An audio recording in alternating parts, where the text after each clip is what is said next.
our next speaker is Dr. Rajaram Tripathi, National Convener, All India Farmers Alliance. So, Dr. Rajaram Tripathi, sir, is a personality that would not be expected to call as the Green Warrior of India. He has conserved 250 plant species out of 400 extinct species included in the Red Data Book by United Nations, and has contributed significantly towards environmental protection by planting 3.4 lakh trees. He has guided more than 70,000 farmers of the country towards organic farming. Sir has done a wonderful job in direction proper market for the organic products and has developed a group of farmers who are connected online. This organization was called as a Central Herbal Agro Marketing Federation. More than 80,000 organic farmers are associated now with this organization. Apart from his work, Sir has also been raising awareness about the environmental protection and bright future of farming. As a national editor in the English monthly magazine, Cult Current, has been writing continuously in various newspapers and magazines. He has written 2 books and has played a role in editing of Tribal Affairs magazine Kakshat as an editor. And also he has given more than 400 lectures in various organizations, educational institutions, and university. He is the chairman of Kishan Kallam Manch of ISA. So now I would like to request Dr. Rajaram Tripathi, sir, to kindly address the gathering. Sir, please. नमस्कार, मेरी आवाज आ रही है sir? Yes, sir, आ रही है sir.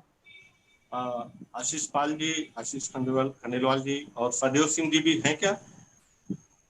Sadeva Singh ji? Yes sir, वो है। हाँ सर। अच्छा, यस सर। और आदरणीय दलवई साहब और अभी हमारे किसान महासभा के विनोद आनंद जी और आदि अग्रवाल जी, और विशेषकर आज शिक्षक दिवस है तो हमारे 2 आदरणीय यहाँ पे तमिलनाडु एग्रीकल्चर यूनिवर्सिटी के वाइस चांसलर साहब हैं, और उनसे मैं उम्मीद करता हूँ कि हिंदी में बोल रहा हूँ तो असुविधा होगी, उसके लिए क्षमा चाहूँगा। 2 एन कुमार जो हमारे नागंदार साहब हैं उनको भी, और एन कुमार साहब को, दोनों को मैं प्रणाम करता हूँ। दरअसल भारत को शेप करने को लेके जो आप लोगों ने विचार मंथन किया है, आयशा ने एक अच्छी पहल की है। तो सबसे पहले तो मैं आयशा को बधाई देता हूँ कि यह काम जो हमारे नेताओं को करना था, नीति निर्माताओं को करना था, और ढेर सारे विभाग जो हमारे सरकार के हैं उनको करना था, कहीं न कहीं से चूक हुई है। और यही कारण है कि आज हमें लगता है इसको सेव करने की जरूरत है।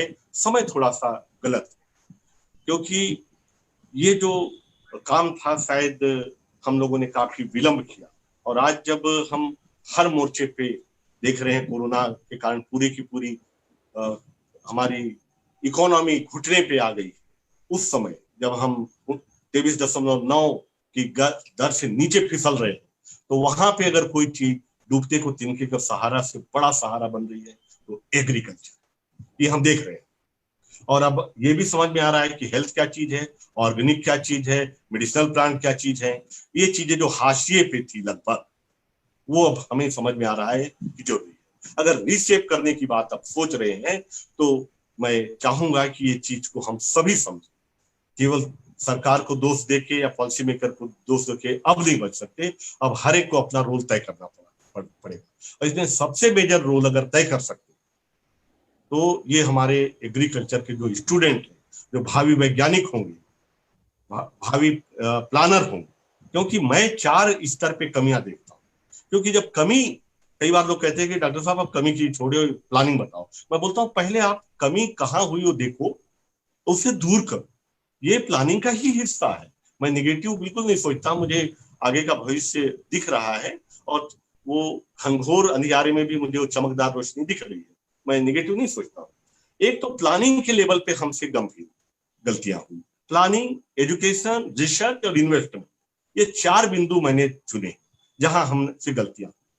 एग्रीकल्चर की बात करें तो 67, 69 की बात करें, हरित क्रांति की योजना जब आई तो भी हमने केवल 5 साल तक ही देखा। हमारे सारी जो एक्शन प्लान बनते हैं DHO के लेवल पे, डिस्ट्रिक्ट एग्रीकल्चर ऑफिसर के पे बनते, 1 साल का बनता है। एक लॉन्ग टर्म प्लानिंग कहती है। और ये DAO, DHO से लेके जब स्टेट लेवल पे पहुंचते हैं तो वहां इम्प्लीमेंटेशन एजेंसी में या इस प्लानिंग जो प्रस्ताव आता है उसको पास करने वाली जो कमेटी रहती है, वहां दलवाई साहब मैं आपकी गुणवत्ता से बहुत प्रभावित हूँ और हम आपको कई सालों से देख रहे हैं। एग्रीकल्चर को लेके, आपको ज्ञान को लेके मैं कमेंट नहीं कर रहा, लेकिन मैं ओवरऑल सिनेरियो की बात कर रहा हूँ कि कोई ना कोई वहां आईएएस बैठे होते हैं और वो उनकी भी बुद्धि के ऊपर मैं बिल्कुल सवाल नहीं उठा रहा हूँ। बहुत बुद्धिमान होते हैं, बहुत कठिन परीक्षा पास करके लाखों में करोड़ों में एक आते हैं, लेकिन सवाल ये उठता है ये तकनीकी विषय। मैं कई बार उदाहरण देता हूँ कि हवाई जहाज उड़ाने वाले पायलट को क्या रेल चलाने दोगे, तो चला पाएगा? एग्रीकल्चर की जो योजनाएं बनती हैं, एग्रीकल्चर एक्सपर्ट का उसमें भाग उनका होना ही चाहिए। प्लानिंग में किस तरह से हम लोगों ने कुएं में भांग घोली है, जरा सोचो। अभी 4-4 हम लोगों ने अमेंडमेंट्स लाए। सरकार की मंशा पे मैं सवाल नहीं उठा रहा हूँ कि सरकार खेती को आगे ले जाने के लिए, खेती को और बेहतर बनाने के लिए, मार्केटिंग को सरल बनाने के लिए, कॉन्ट्रैक्ट फार्मिंग को रिफाइन करने के लिए, मंडी एक्ट को ठीक करने के लिए, हो सकता है सब आप कर रहे हैं, लेकिन इसमें इतने लूज पोल्स हैं, इतनी खामियां हैं। मैं कहता हूँ सारे विशेषज्ञों को एक तरफ बिठाओ, एक तरफ मुझे बिठाओ, मैं बात करके बताऊंगा कि साहब यहाँ गलतियां, और वास्तव में प्रैक्टिकल लेवल पे है, वो दिक्कतें आएंगी आप तो पहले ही क्यों नहीं ठीक कर लेते? आप किसानों को क्यों शामिल नहीं करते? इससे जुड़े हुए लोगों को क्यों शामिल नहीं करते? अचानक आप केमिकल सारे बैन कर देते हो।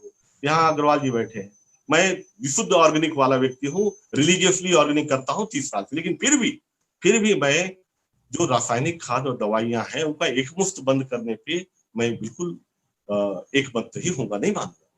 इनकी कहाँ उपादेयता है, कितनी उपादेयता है, तय करें, उसके बाद तय करें कि हम किसे बंद करें, कैसे बंद करें और इसका क्या इम्पैक्ट पड़ेगा। चाइना का कितना माल हमारे देश में आ रहा है उस और आगे कितना आएगा और उसका विकल्प हमारे पास क्या। प्लानिंग के लेवल पे कमियां हैं। अब इसे हम कैसे दूर करेंगे, ये तय करें। मैंने बताया कि ये जो लंबी दूरी के लिए अगर हमें प्लानिंग करनी है तो अभी एफपीओ की बात चल रही है, बहुत अच्छी चीज है। हम ये देखें कि एफपीओ को किसके साथ जोड़े, एग्रीकल्चर यूनिवर्सिटी है, केवीके है, एक्सपर्ट बॉडी के साथ जोड़ना ही पड़ेगा। अभी भी भारत में एफपीओ जो है वो आइसक्रीम के ऊपर जो चेरी रखे रहता है ना, वैसा ही सब जगह हम उसको दिखाते हैं कि भारत की एग्रीकल्चर इतना आगे बढ़ रहा है, ये एफपीओ वो एफपीओ। साहब एक्चुअल आप समझो कि एफपीओ तब काम कर पाएगा जब आपका इंफ्रास्ट्रक्चर बैकअप देगा, आपके बैकवर्ड लिंकेज सपोर्ट कर पाएंगे। क्या बैकवर्ड लिंकेज है हमारे पास? साहब हमारे जो एग्रो प्रोड्यूस हैं वो खेत से लेके तहसील की मंडी तक तो पहुंच नहीं पाते ठीक से, लॉजिस्टिक्स सपोर्ट नहीं है, स्टोरेज नहीं है, लोकल प्राइमरी लेवल प्रोसेसिंग नहीं है, ड्राइंग नहीं है। हम जानते हैं, आप लोगों को दोहराऊंगा नहीं, सभी यहाँ एक्सपर्ट बैठे हैं, पोस्ट हार्वेस्ट में 2-2 लाख करोड़ का हमारा लॉस हो रहा है हर साल। तो वास्तव में हम देखें कि हम खड़े कहाँ हैं, उसके बाद हमें जाना कहाँ है।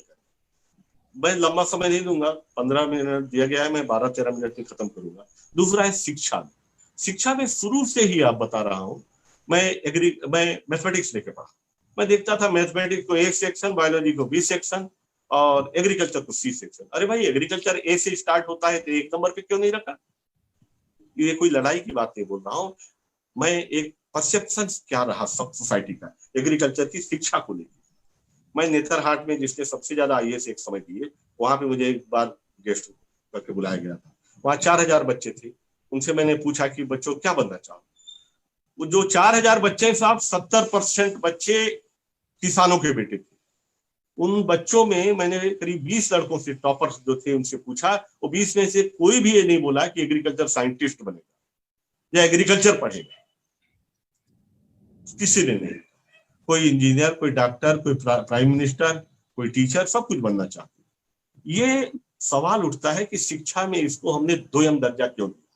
आप ओपन यहाँ पे है, सदैव सिंह मौजूद है, आईसीआर में जाके देखें और दूसरे सब्जेक्ट में जो फेलोशिप में क्या राशि मिलती है, कहाँ कहाँ भेदभाव होता है, वो देखें। अभी से दूर करिए, आप संसद तक कैसे पहुंचाएंगे वो आप लोग देखिए, और कब हमारी आवाज पहुंचेगी, कब हम इतने मजबूत होंगे कि ये जो सबसे बड़ा वोट बैंक है किसान, इनसे आके लोग पूछेंगे कि साहब एग्रीकल्चर को कैसे ठीक करें और इसमें आप लोगों की भागीदारी हमें जरूरत है।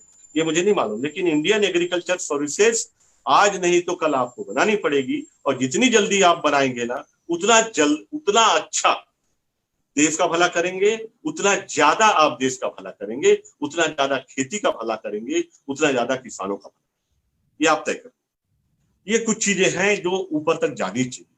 मैं चाहूंगा आयशा को कि इन बिंदुओं को लेके मंत्री जी से मिले, जो भी जिम्मेदार हैं उनसे मिले, दलवाई साहब से हम हाथ जोड़ के रिक्वेस्ट करेंगे, साहब इन चीजों को आगे तक पहुंचाइए।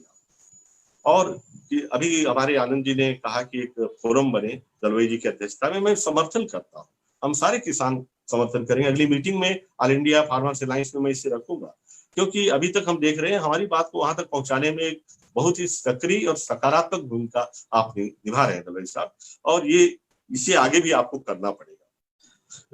तो ये जो रिसर्च में देखेंगे आईसीआर में इतनी कटौती की गई पिछले कुछ सालों में, देख लीजिए, ये हटाना हमें दिल खोल के देना पड़ेगा सर रिसर्च पे।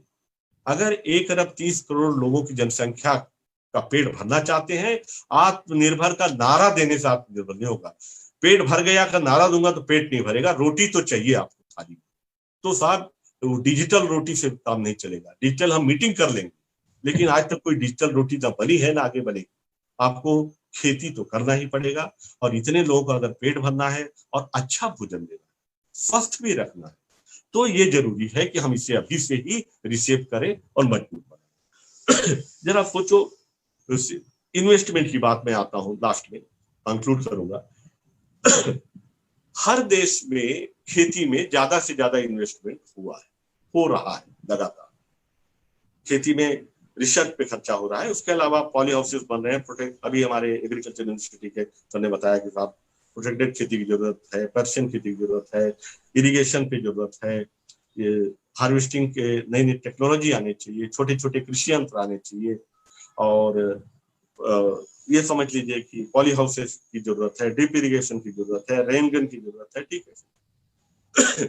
मेरा कहना है साहब कि सब लोग खेती में पैसा डालना चाहते हैं, तो आप कहते हो एग्रीकल्चर का जो बजट आता है कि अब किसान 0 बजट अपनाए, कम से कम खर्चा वाली खेती अपनाए, परंपरागत खेती अपनाए। मैं परंपरागत खेती के पक्ष में हूँ। बहुत सारी अच्छी चीजें हैं, हमारी टेक्नोलॉजी है जिससे हमें जिससे फायदा हो सकता है।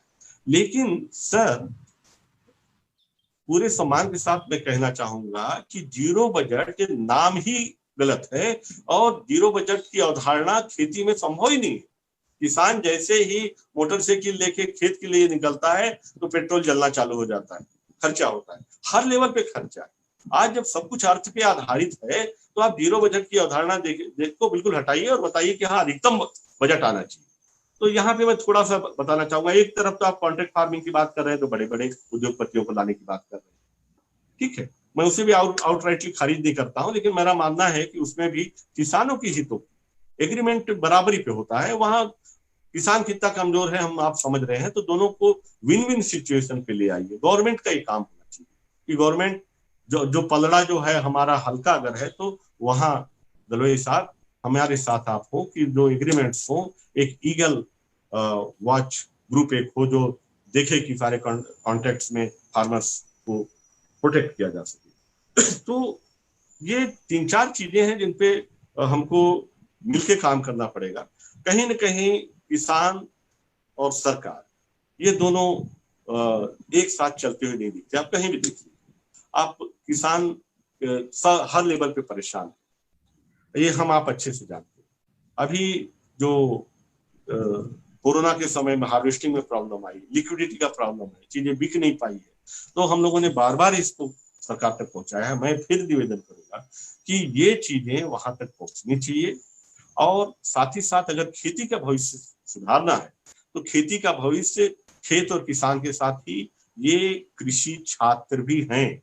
यही आपका भविष्य है, यही युवा शक्ति है जो इस देश को विश्व गुरु अगर बनाने की आप मंशा रखते हैं तो बनाए, और इसका रास्ता श्रीमान खेतों से गुजरेगा। ये जो आप इकोनॉमी में लेके चल रहे हो ना कि जीडीपी में एग्रीकल्चर का शेयर कम करें, इसे कहीं ना कहीं ब्रेक लगाना पड़ेगा।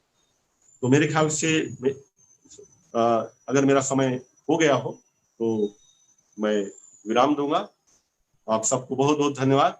आयशा के सभी पदाधिकारियों को, पूरी टीम को, पूरे देश भर से जुड़े हुए छात्रों को, सबको बहुत बहुत बधाई दूंगा। और मैं चाहूंगा कि ये सीरीज जारी रहे, ये एक बार कार्यक्रम करके बंद मत करिए आप। बार बार घंटी बजाते रहिए, बार बार रिंगिंग जारी रखिए, बार बार दरवाजा खटखटाइए। बाइबल में बड़ी अच्छी लाइन है, खटखटाओगे तो खुला जाएगा। और जरूरत है देश हित पे करिए, हमारे आपके हित की बात थोड़ा ऊपर उठ के सोचें, भले लोगों को समझ में आए या ना आए, करना तो हमें चाहिए। आप सबको बहुत बहुत धन्यवाद, सबको प्रणाम, धन्यवाद।